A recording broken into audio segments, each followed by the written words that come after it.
Bonjour Charlotte, vous êtes la présidente du centre Hubertine Auclair. Est-ce que vous pouvez parler de ce centre, de ses missions? Quel est l'objectif?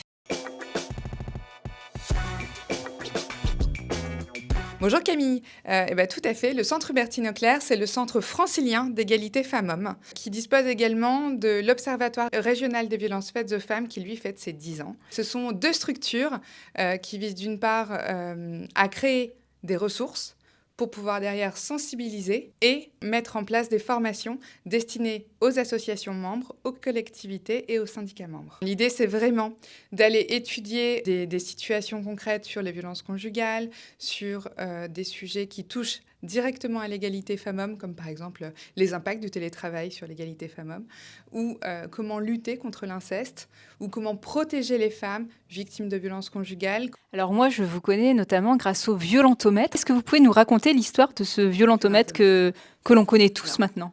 On l'a en effet adapté il y a maintenant quelques années. Parmi les sujets autour des violences faites aux femmes, il y a ce vrai sujet pour nous qui nous intéresse du continuum de violence. C'est-à-dire que une femme victime de violence aujourd'hui, en général, elle ne le sait pas forcément, mais elle est victime de différentes violences. Il y a un vrai continuum de violence qui est remarqué dans le comportement en fait des coupables. Aujourd'hui, grâce au violentomètre, ça permet en fait à des jeunes femmes et à toutes les femmes globalement, de prendre conscience de quel degré de violence, en fait, elles peuvent être témoins. Et donc, c'est pour elles aussi une prise de conscience énorme qu'elles peuvent avoir en lisant ce violentomètre. L'objectif de ce violentomètre, c'est que la femme prenne conscience de ce qu'elle est en train de vivre et que derrière, ça crée le déclic pour qu'elle se fasse entourer. Alors, pour être entourée, aujourd'hui en France, il y a un numéro qui est essentiel, qui est le 3919.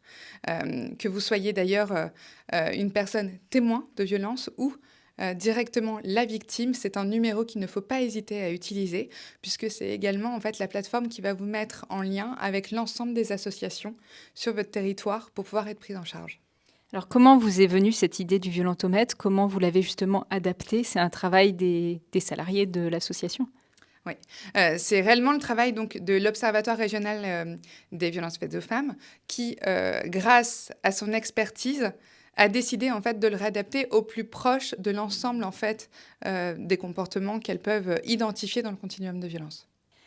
Parmi les études que vous réalisez, il y en a une qui est sortie récemment sur les liens avec les forces de l'ordre. Est-ce que vous pouvez nous en dire un petit mot? Et puis on va la mettre en lien pour ceux qui nous suivent. Oui, tout à fait. En effet, ce 5 novembre, on a sorti une étude de nos experts sur ce sujet, qui est une étude sur comment prévenir en fait les violences faites aux femmes et les féminicides avec le regard des forces de l'ordre. Pourquoi les forces de l'ordre? Eh bien, elles sont essentielles à nos yeux dans le dispositif, puisque aujourd'hui, le Centre Hubertine Auclair forme les forces de l'ordre en Île-de-France. C'est important qu'on puisse apporter un regard sur le travail qui est réalisé à leur côté.